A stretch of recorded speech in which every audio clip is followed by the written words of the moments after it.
How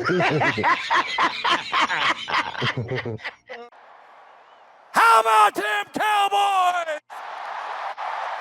Angry Cowboys fan. Born to battle. Some just means we never sell.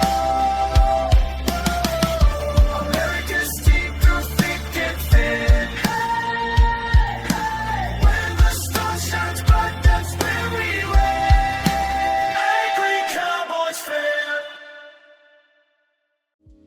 What's going on, Cowboys Nation and angry Cowboys fans around the world? Y'all know who it is. It's your man, the Angry Cowboys fan. And Cowboys Nation, here it is, July 1st, with Cowboys Nation only 27 days away from our team traveling to Oxnard, California for their 2026 training camp to start. With training camp being less than 3 weeks away, NFL analysts are comparing the NFC East and talking about who may emerge as the NFC East champion for 2026. On the Mina Kimes Show, featuring Lenny, Mina Kimes and Derrik Klassen discussed the NFC East. Of course, I don't care too much about the other three teams that are in the NFC East, but the team that I do care about is the Dallas Cowboys. So we're going to take a listen to the 3 clips that I got for y'all, and y'all know what we're going to do after that. We're going to come back and unpack this raw and uncut. In the first clip, Mina Kimes asked Derrik if he sees any weaknesses in the offense and where he ranks the Dallas Cowboys offense. So, Angry Cowboys fan family, let's take a listen to what Mina Kimes and Derrik Klassen has to say about our Dallas Cowboys. I think I'd be too scared to rank them first, but I do think that they're one of the 4, 5, 6 offenses that if they finish the year in first, I would not be that surprised, because I do think that there's a world where the offensive line really does start to gel. Like Tyler Smith is already fantastic, but I think Cooper Beebe is really good. Steele actually played, I think, a little bit better last year.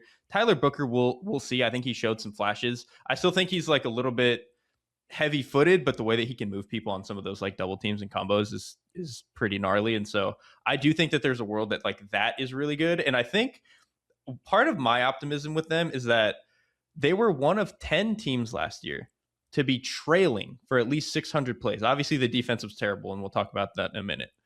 They were the only team of those 10 with a positive EPA over that span. So they were trailing for like most of their games and were still an electric offense. I think if we get to a world with the defense, which we'll talk about, if they are 20th and just not putting them in a hole immediately every single first half, I do think that there's a world that just by virtue of playing in more favorable situations on the scoreboard, you can call some of the stuff that you want to call. You can have a little bit more flexibility to not maybe have to call 1st and 10 passes that we wouldn't want to call otherwise. And I do think that kind of opens up a lot that like, hey man, they could be cooking with gas, like second year in a system, a lot of young players, one of the best wide receiver duos in the league. Like there is a lot to be excited about.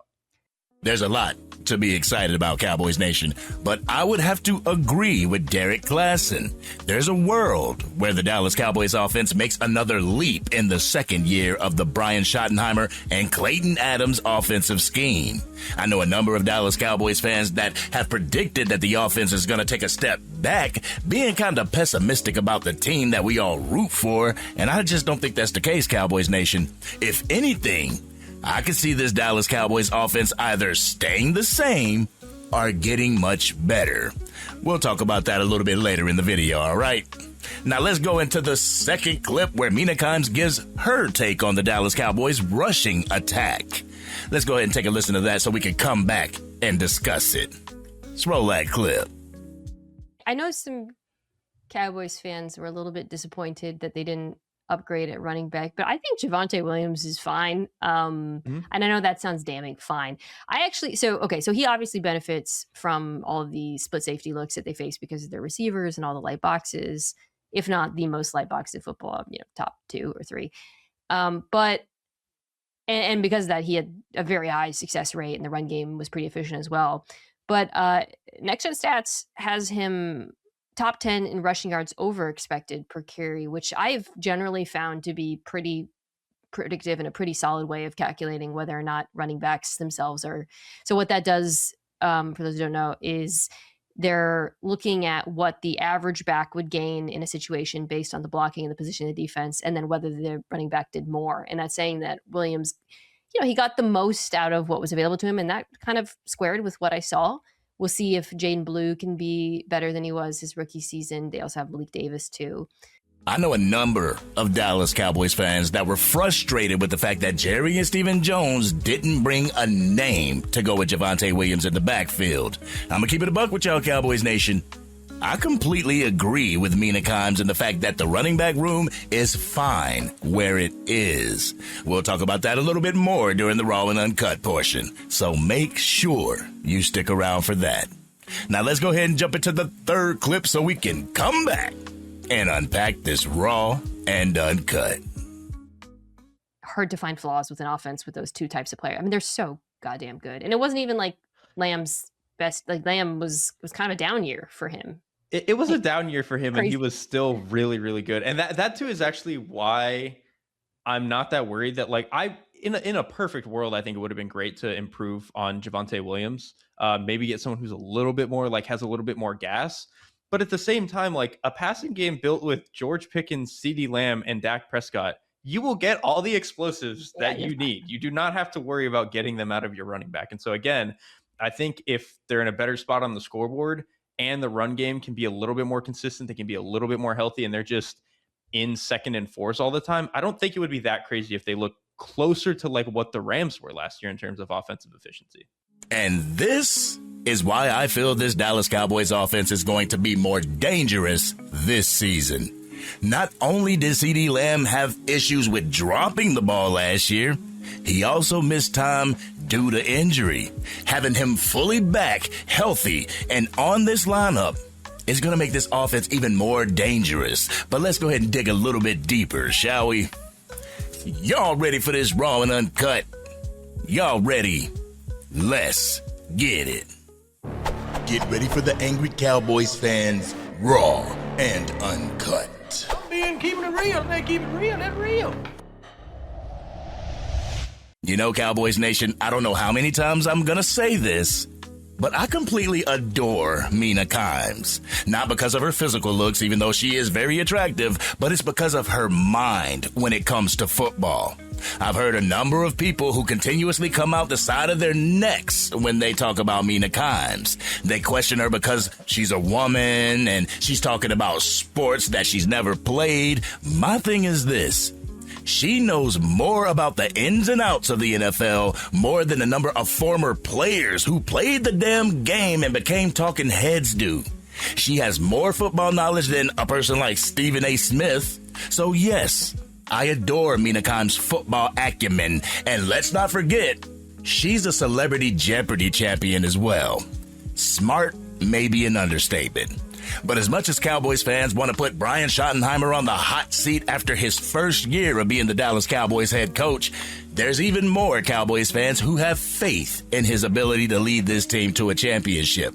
I made a video that was contradicting what Clarence Hill Jr. and the guys over at DLLS Cowboys were saying when it comes to Brian Schottenheimer being on the hot seat, and I stand by my take. Some Cowboys fans say if the Dallas Cowboys don't make the playoffs this year for a third year in a row, then Brian Schottenheimer should be on the hot seat. So we're going to put the last year of Mike McCarthy's Dallas Cowboys team on Brian Schottenheimer's resume.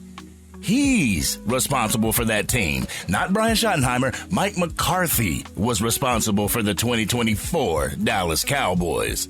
And about last year, like I said in that video, Brian Schottenheimer had nothing to do with bringing Matt Eberflus to this team as a defensive coordinator. That was all on Jerry and Stephen Jones. Brian Schottenheimer had this team willing to run through a brick wall for the star. He and Clayton Adams had this offense humming last year, but the defensive side of the ball made all of our hopes crumble right in front of our very eyes. He did his job to a T, Cowboys Nation, and he did nothing to warrant him being placed on the hot seat this year. This hot seat conversation comes from what I believe the impatience of some Cowboys fans wanting a Super Bowl championship right now because, it's been 30 years. The microwavable success mentality, it's really starting to show in Cowboys Nation. All due to us wanting a Super Bowl victory right now. Some are willing to throw the baby out with the bathwater in order to try and expedite said Super Bowl, and it just doesn't work that way, Cowboys Nation. But with that being said, I believe this offense is either going to stay the course or they're going to take a step forward in productivity in 2026. This is going to be the year where we see Brian Schottenheimer as well as Clayton Adams' play calling evolve. Sure, teams have film on Brian Schottenheimer's plays, but I feel they're going to have the same look with a completely different scheme, and I'm here for it, Cowboys Nation. And think of it this way, Cowboys Nation. CeeDee Lamb was not only missing time due to injury, but he also had a case of the dropsies last year. Jake Ferguson wasn't back up to speed after suffering that concussion, and I feel he's going to be up to speed this year and probably make a step forward. This is going to be another year where the offensive line gets to play together as well as having the same running backs in the backfield. And speaking of the running back position, I know there's a lot of Dallas Cowboys fans who want Jerry and Stephen Jones to bring another running back to the team that has a pretty big name. I hate to burst your bubble, Cowboys Nation, but that's just not gonna happen. I think some Cowboys fans forget the fact that Javonte Williams had a career year in 2025, having just over 1,200 yards rushing. He was in the top 10 when it comes to rushing in the NFL in 2025. Well, we know that, Angry. We just want a dog at the running back 2 position that can help Javonte Williams. I get it, Cowboys Nation. But why should Jerry and Stephen Jones look to bring a player with significant injury history to be his backup when we have a number of running backs with lightning potential?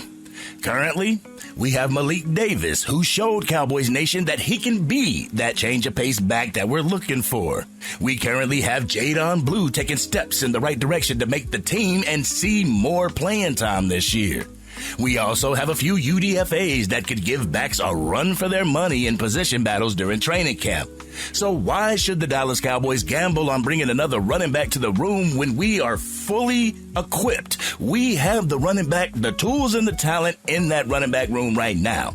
Why would we do it, Cowboys Nation?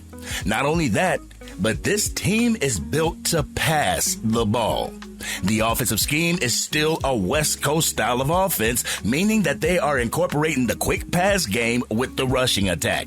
The RPOs, the bubble screens, the digs, the drags, the mesh concept, screens and slants help extend the rushing attack and allow your playmakers to get the ball in their hands with rack coming afterwards. Not only that, but the Dallas Cowboys offense demands respect from opposing defenses due to the fact of how the offense is built.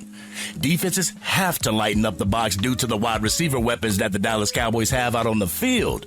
If the Cowboys are running the ball out of 11 personnel, the wide receivers are going to demand attention. Otherwise, Dak Prescott is just going to carve up their defense. So there's really no need for another name in the backfield. But Cowboys Nation, I honestly believe that the desire for names to be acquired is a lack of faith by some Cowboys fans who think that the current roster at running back can't get it done.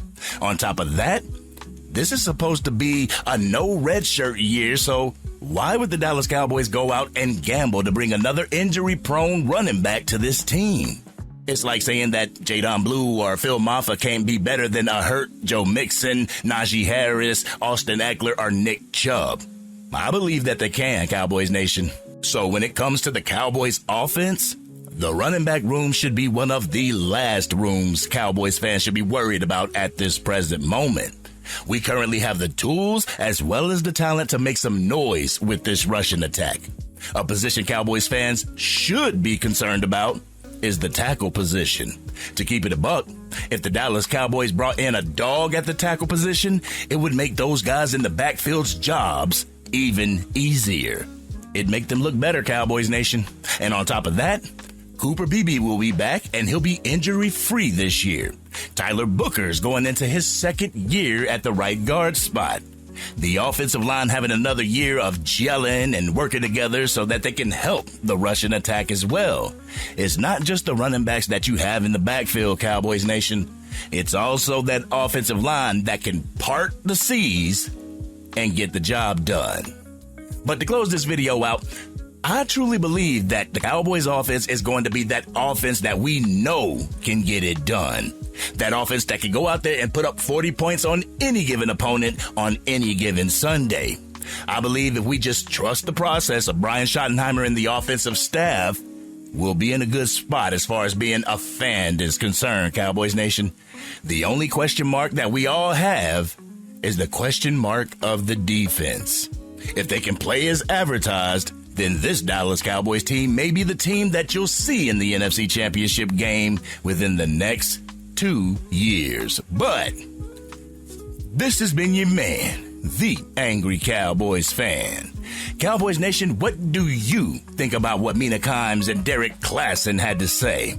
What are your thoughts about the Dallas Cowboys offense for the 2026 season? Y'all know how we do. We always talk about it in the comment section. If you're digging this content and you want to help get the word out to even more Dallas Cowboys fans, drop a like on this video, share it with anybody that you know is a Dallas Cowboys fan. And if you're on your mobile device and you haven't used them up yet, make sure you hype this video. Doing so will help get the word out to Cowboys fans. They'll come over to the Angry Cowboys Fan YouTube channel and want to become Angry Cowboys fans themselves. And if you are DC for life and you have faith in this Dallas Cowboys offense this year, hit that subscribe button. Hit the bell so you do not miss anything from the Angry Cowboys Fan YouTube channel. Also, if you're into Madden 26, College Football 26, or Mortal Kombat franchise talk, check out my other YouTube channel, the Angry Gaming Fan YouTube channel. I'll make sure I put the link to that as well as my gamer tag in the description. And as of tomorrow, I'll be playing College Football 27.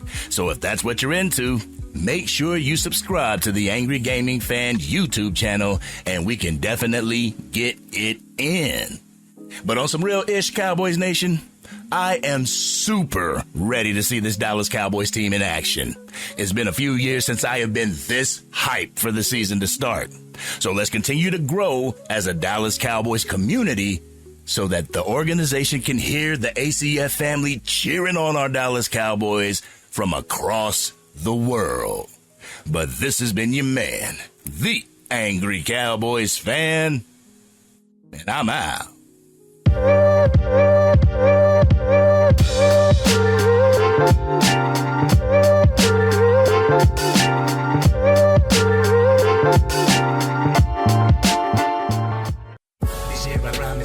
Dang, Angry Cowboys fan, you done made it through the entire video. But if you want more content, you can definitely go to this video right here. Or if you want the latest episode of the Angry Cowboys Fan Podcast, you can go right here. But whatever you do, like, share, and subscribe to the channel, but remain DC for life.